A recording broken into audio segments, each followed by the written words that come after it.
Hi friends, welcome back to my channel. ഞാൻ രഞ്ജി റോഷി. നമ്മൾ ചെയ്യാൻ പോകുന്ന തട്ടുകട സ്പെഷ്യലാണ്. അപ്പോൾ അത് എളുപ്പത്തിൽ എങ്ങനെ വീട്ടിലുണ്ടാക്കാമെന്ന് നമുക്ക് നോക്കാം. അപ്പോൾ എൻ്റെ ചാനൽ സബ്സ്ക്രൈബ് ചെയ്തതാണെങ്കിൽ എത്രയും പെട്ടെന്ന് എൻ്റെ ചാനൽ സബ്സ്ക്രൈബ് ചെയ്യുക. പിന്നെ നിങ്ങൾക്ക് എൻ്റെ വീഡിയോസ് ഇഷ്ടപ്പെടുകയാണെങ്കിൽ ലൈക്കും ഷെയറും ചെയ്യാൻ മറക്കരുത്.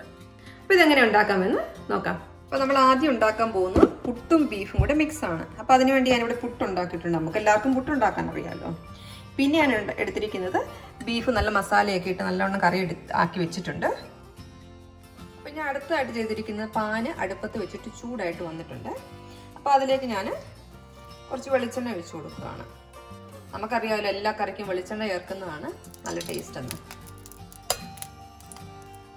അതിൻ്റെ ഒന്ന് ചൂടായിട്ട് വരട്ടത്. നമ്മുടെ വെളിച്ചെണ്ണ ഇവിടെ ചൂടായിട്ട് വന്നിട്ടുണ്ട്. ഇനി ഞാൻ അതിലേക്ക് ഇട്ട് കൊടുക്കുന്നത് ചെറുതായിട്ട് അരിഞ്ഞ സവോളയാണ്. പിന്നെ ആഡ് ചെയ്യുന്നത് കുറച്ച് പച്ചമുളക്, പിന്നെ കറിവേപ്പില. നമുക്കൊന്ന് ഇളക്കി കൊടുക്കാം. നമ്മളിതെല്ലാം കൂടെ നല്ല റെഡി ആയിട്ട് പാകത്തിന് വന്നിട്ടുണ്ട്. വാവ്, നമ്മുടെ എണ്ണ ഒഴിച്ചതിൻ്റെ ആ ഒരു നല്ല വെളിച്ചെണ്ണയുടെ സ്മെല്ലൊക്കെ ഇപ്പം വരുന്നുണ്ട്. ഇനി ഞാൻ അടുത്തായിട്ട് ചെയ്യാൻ പോകുന്നത് ഇതിലേക്ക് ഞാൻ നല്ലോണം പുട്ടിങ്ങനെ പൊടിച്ച് നല്ല വെതറി ഇടണം ഇടുക. പിന്നെ ചെയ്യേണ്ടത് ഞാൻ കുറച്ചുകൂടെ പുട്ടിട്ട് കൊടുക്കണേ.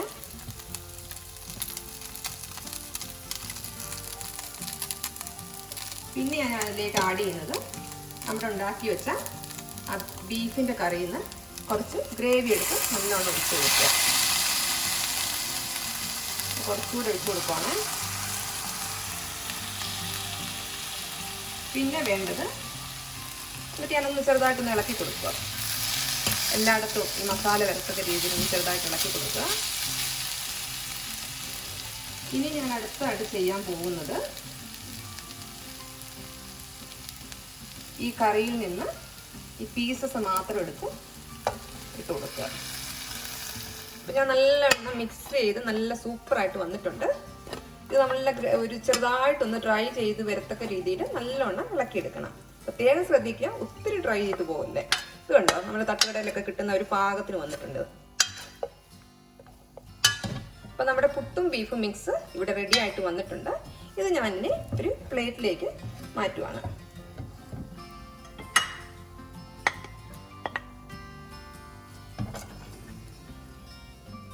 അപ്പം ഇത് ഞാൻ ഒരു പ്ലേറ്റിലേക്ക് പകർന്നെടുത്തിട്ടുണ്ട്. ഇതിലേക്ക് ഞാൻ കുറച്ച് ഉള്ളി ഇട്ട് കൊടുക്കാൻ പോവാണ്. ഉള്ളി ഇങ്ങനെ ഗാർണിഷ് ചെയ്യുക. പിന്നെ ഇട്ട് കൊടുക്കുന്നത് കുറച്ച് പച്ചമുളകാണ്. നമുക്കറിയാം, നമ്മളിത് കഴിക്കുമ്പോഴിടയ്ക്ക് ഈ സവാളയും ഈ പച്ചമുളകൊക്കെ കടിക്കുവാണെങ്കിൽ നല്ലൊരു സൂപ്പർ ടേസ്റ്റ് വരും. പിന്നെ നമ്മൾ അടുത്തായിട്ട് ഉണ്ടാക്കാൻ പോകുന്നത് പുട്ടും മുട്ടയും മിക്സാണ്. അപ്പോൾ അതിനുവേണ്ടി ഞാൻ പാൻ അടുപ്പത്ത് വെച്ച് ചൂടായിട്ട് വന്നിട്ടുണ്ട്. അപ്പോൾ അതിലേക്ക് ഞാൻ കുറച്ച് വെളിച്ചെണ്ണ ഒഴിച്ചു കൊടുക്കുകയാണ്. ഇത് കണ്ടോ, ഇവിടെ കട്ടിയായിട്ട് ഒഴിക്കുക. ഇവിടെ നല്ല തണുപ്പാണ്. പിന്നെ എണ്ണയൊന്ന് ചൂടായിട്ട് വരട്ടെ. അപ്പോൾ ഞാൻ നമ്മുടെ വെളിച്ചെണ്ണ ഇവിടെ ചൂടായിട്ട് വന്നിട്ടുണ്ട്. അപ്പോൾ അതിലേക്ക് ഞാൻ നേരത്തെ ഇട്ടതുപോലെ കുറച്ച് സവോള ഇട്ട് കൊടുക്കുകയാണ്. പിന്നെ ഇതിന് നമുക്ക് കുറച്ച് സവോള അധികം ഇടണം. പിന്നെ ആഡ് ചെയ്യുന്നത് പച്ചമുളക്,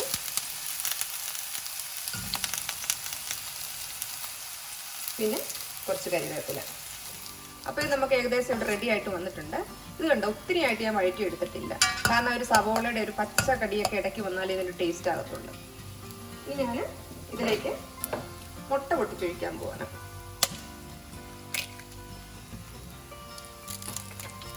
ഒരു മുട്ടയും കൂടെ ഞാൻ എടുത്തിട്ടുണ്ട്. നിങ്ങൾക്ക് ആവശ്യത്തിന് മുട്ടയുടെ അളവ് എണ്ണം കൂട്ടുകയോ കുറയ്ക്കുകയോ ഒക്കെ ചെയ്യാം. പിന്നെ ഞാൻ ആഡ് ചെയ്യുന്നത് കുറച്ച് ഉപ്പ് ചേർക്കുന്നുണ്ട്. നമ്മൾ നേരത്തെ ബീഫും പുട്ടും കൂടെ മിക്സ് ചെയ്തപ്പോൾ ഞാൻ ആഡ് ചെയ്തില്ലായിരുന്നു ഉപ്പ്. കാരണം നമ്മൾ ബീഫ് കറി ഉണ്ടാക്കിയപ്പോഴും പുട്ടിനകത്തുമൊക്കെ നമ്മൾ ഉപ്പിട്ടിട്ടുണ്ടായിരുന്നല്ലോ. പിന്നെ ഇതിലേക്ക് ഞാൻ ആഡ് ചെയ്യുന്നത് കുറച്ച് മഞ്ഞൾ പൊടിയാണ്. ഇത് ആവശ്യക്കാർക്ക് ഓപ്ഷനിലാണ് മഞ്ഞൾ പൊടി. നിങ്ങളുടെ ടേസ്റ്റിനനുസരിച്ച് മഞ്ഞൾ പൊടി ആഡ് ചെയ്യുകയോ ആഡ് ചെയ്യാതെ ഇരിക്കുകയോ ഒക്കെ ചെയ്യാറുണ്ട്. പിന്നെ ഇതെല്ലാം കൂടെ നമുക്കൊന്ന് ഇളക്കി മിക്സ് ചെയ്യാം. ഇത് ഏകദേശം ഇവിടെ പാകമായിട്ട് വന്നിട്ടുണ്ട്. ഇത് കണ്ടോ, കുറച്ചൊരു നനവുള്ളപ്പോഴാണ് നമ്മൾ പുട്ടിട്ട് കൊടുക്കേണ്ടത്. എങ്കിലേ പുട്ടയിലൊക്കെ നല്ലവണ്ണം ഇത് പിടിച്ച് കിട്ടത്തുള്ളൂ. എൻ്റെ ഇവിടെ പുട്ട് നല്ലവണ്ണം പൊടിച്ച് ഇട്ട് കൊടുക്കുവാണ്. ഒരു പുട്ടിൻ്റെ പീസും കൂടെയാണ് എടുത്തിട്ടുണ്ട് ഇവിടെ. നല്ലവണ്ണം പൊടിച്ചിടുക. എന്നിട്ട് നമുക്ക് നല്ലവണ്ണം ഒന്ന് ഇളക്കി മിക്സ് ചെയ്യാം. എല്ലായിടത്തും ഈ പുട്ടിൻ്റെ മസാലയുടെയൊക്കെ ഇത് ഗ്രേവി ചെയ്യത്തക്ക രീതിയിൽ. അപ്പോൾ നമ്മുടെ മുട്ടപ്പുട്ട് ഇവിടെ റെഡി ആയിട്ട് വന്നിട്ടുണ്ട്. ഇനി അടുത്തായിട്ട് ചെയ്യാൻ പോകുന്ന ഇതിലേക്ക് കുറച്ച് കുരുമുളക് പൊടി ഞാൻ ആഡ് ചെയ്ത് കൊടുക്കാൻ പോവാണ്. നിങ്ങൾ ടേസ്റ്റിനനുസരിച്ച് കുരുമുളകിൻ്റെ അളവ് കൂട്ടുകയോ കുറയ്ക്കുകയോ ഒക്കെ നമുക്ക് ചെയ്യാം. പിന്നെ നല്ലോണം ഒന്ന് ഇളക്കി ഈ കുരുമുളകിൻ്റെ ആ എരിവ് എല്ലായിടത്തും ചെല്ലത്തക്ക രീതിയിൽ ഒന്ന് മിക്സ് ചെയ്യുക. പിന്നെ നമ്മൾ നേരത്തെ ബീഫിൻ്റെ കറി ഉണ്ടാക്കി വെച്ചില്ലേ, അപ്പോൾ അതിൻ്റെ ഒരു ഗ്രേവി എടുത്ത് ഇതിലേക്ക് ആഡ് ചെയ്യുകയാണെങ്കിൽ നല്ല സൂപ്പർ ടേസ്റ്റ് ആയിരിക്കും. അപ്പോൾ ഞാനിവിടെ മുട്ടപ്പുട്ട് ഉണ്ടാക്കുന്നതുകൊണ്ട് ഞാൻ ഇതിപ്പോൾ ആഡ് ചെയ്യുന്നില്ല. അപ്പം നമ്മുടെ ഈ മുട്ടപ്പുട്ട് നമുക്ക് ഒരു പ്ലേറ്റിലേക്ക് മാറ്റി വെക്കാം.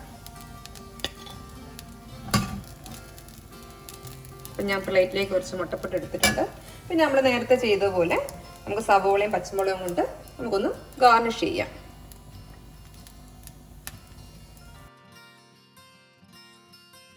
അപ്പോൾ എന്നത്തെ പോലെ നമുക്ക് തന്നെ ഒന്ന് ടേസ്റ്റ് ചെയ്ത് നോക്കാം.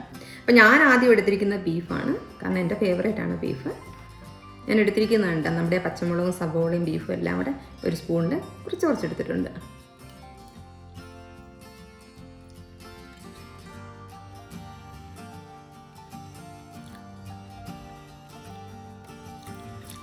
നല്ല പച്ചമുളകൊക്കെ കടിക്കുമ്പോൾ ആ പച്ചമുളകിൻ്റെ സബോളയുടെ ആ ബീഫിൻ്റെ ആ ടേസ്റ്റൊക്കെ ഒന്ന് നല്ലോണം കയറി വരുന്നുണ്ട്.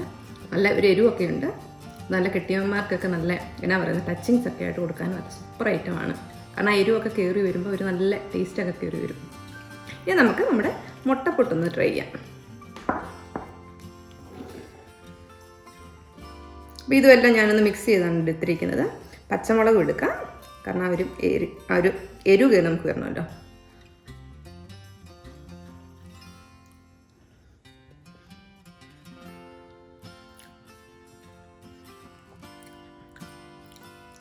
ഏതാ ടേസ്റ്റ് എന്ന് ചോദിച്ചു കഴിഞ്ഞ് കഴിഞ്ഞാൽ ഒന്നൊന്നിന് മെച്ചമാണ്. അപ്പോൾ എല്ലാവരും ട്രൈ ചെയ്യണം. ഞാൻ പറഞ്ഞതുപോലെ ഇത് ടച്ചിങ്സിൻ്റെ സൂപ്പർ ഐറ്റമാണ്. അപ്പോൾ അതുപോലെ തന്നെ കിഡ്സിനും എല്ലാവർക്കും ഇഷ്ടപ്പെടുന്ന ടേസ്റ്റാണ്. നമ്മൾ കിഡ്സിനൊക്കെ കൊടുക്കുകയാണെങ്കിൽ പച്ചമുളക് ഒന്ന് ഒഴിവായിട്ട് കൊടുക്കണം, കാരണം നമ്മൾ ഓൾറെഡി കുരുമുളക് ഇട്ടിട്ടുണ്ടല്ലോ. അപ്പോൾ അതിൻ്റെ ഒരു ടേസ്റ്റൊക്കെ കയറി വരും. നല്ല കിഡ്സിനൊക്കെ ഇഷ്ടപ്പെടുന്ന ഒരു ടേസ്റ്റാണ്. അപ്പോൾ എല്ലാവരും ട്രൈ ചെയ്യുക. എന്നിട്ട് നിങ്ങളുടെ അഭിപ്രായം എനിക്ക് കമൻറ്റായിട്ട് അയയ്ക്കുക. അപ്പോൾ എൻ്റെ ചാനൽ സബ്സ്ക്രൈബ് ചെയ്യാൻ മറക്കരുത്. Thanks for watching my video.